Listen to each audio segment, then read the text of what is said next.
Heto na naman. Heto na naman ang Magnolia Star Hotshots na laging maganda yung umpisa pero bakit parang hindi pa rin matuluyan? May kwento ng tapang, pagkatalo at pag-asa na hindi pa natatapos eh. Is this the year na tatahakin nila ang landas patungong finals? Dahil ang laban ng Magnolia di lang basta laro, puso ang nakataya. Halina't pag-usapan natin kung ano ba ang nagiging problema ng Magnolia. Number 1, laging kulang sa firepower sa crunch time kapag semis na, usually pagpasok ng playoffs. Yung alam niyo yun na ang kalaban ay may scorers na pang finals caliber. Samantalang sa Magnolia, wala silang consistent na elite scorer na kayang buhatin ng team when it matters. Like, etong si Polly is tricky, we know naman. Pero hindi palaging go-to, di ba? Na parang nakikita natin wala silang equivalent ni Junmar Fajardo at ng mga ibang crunch time player pag nakakapasok sila ng semis or sa playoffs. Dito yung number 2 ko is yung one-dimensional offense. Yung offense ni Coach Chito Bicolero is heavily reliant sa mid-range at physical drives. Effective siya during eliminations and early playoffs. Pero pag semis na, nababasa na ng kalaban. Nawawala ang spacing. Hirap silang sumabay pag shootout ang labanan. Dahil dito parang kulang sila sa reliable 3-point shooting at spacing. Pag pinilit sa half court, bumabagal laro nila. Number 3, yung aging core plus walang full takeover ng younger guys like yung veterans like Baroka, Poli, Abueva, Sanggalang. We know naman na they are still solid but aging na, 'di ba?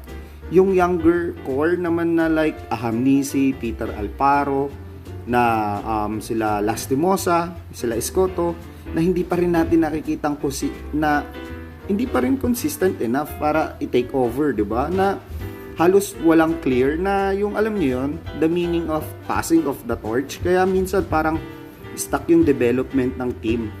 Number 4 is the system ni Coach Chito equals defense first pero kulang sa offensive adjustment. Chito is one of the defensive coaches sa PBA pero pag kailangan ng offensive punch, minsan late siya mag-adjust. Pagdihado na wala silang plan B na biglang babago ng momentum, 'di ba? Yung nakikita nating puro grind and grit, walang killer blow plays. Number 5, yung pagod sa dulo ng series, like short rotation, heavy minutes sa veterans equals, alam niyo, pagod sa semis talaga. Pag umabot sa game 4 or game 5, doon na lumalabas ang difference sa depth at conditioning. Number 6, matchup disadvantage. Palagi kasi silang natatapat sa malakas na team sa semis. Like for example, itong Ginebra, not only for this Filipino Cup, diba, dun sa 3 conferences, minsan katapat Ginebra, yung merong deeper roster with better import. And then, the other one is San Miguel Beermen na they have dominant bigs. Tapos sasamahan mo ng if they have import, diba? We know naman kung gaano kabigat yung isang Junmar Fajardo. Tapos yung meron pang isang harang na TNT na sobrang elite yung shooting nila, 'di ba? So para sa akin is yung parang laging kulang na lang ng kaunti pero that little bit is enough para matalo ka sa semis, 'di ba? So those adjustment is talagang kailangan gaya ng pagpassing ng torch sa mga young player para at least nakakakuha sila ng experience. Number 7, yung over-reliance sa physical defense. Magnolia is known for its tough, physical, in-your-face defense. Maganda yan sa elimination at early playoffs. Pero sa semis, mas may whistle ang referee lalo kung prime teams ang kalaban like Ginebra or SMB na alam naman natin yan, di ba? Na minsan nakaka-foul trouble ang core players like for example, Abueva, Baroka, De La Rosa, di ba? And dun minsan nawawala yung rhythm na kapag hindi sila makapag-physical defense, nawawala identity nila. Yung number 8 ko dito is yung lack of transition offense. Most top-tier teams today like TNT, Ginebra, even Northport minsan generate a lot of fast break points at easy transition basket. 'Di ba? Magnolia, mas mabagal tempo nila. Sobrang half-court dependent.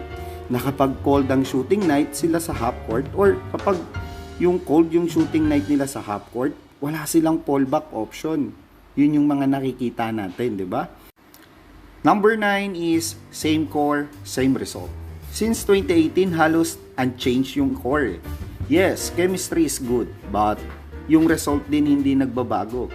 Minsan, kailangan mong risk para ma-break yung semis curse, either via big trade, coaching shift, or new system. Kasi nakikita natin na paulit-ulit ang formula, ang magiging ending is paulit-ulit ang outcome, di ba?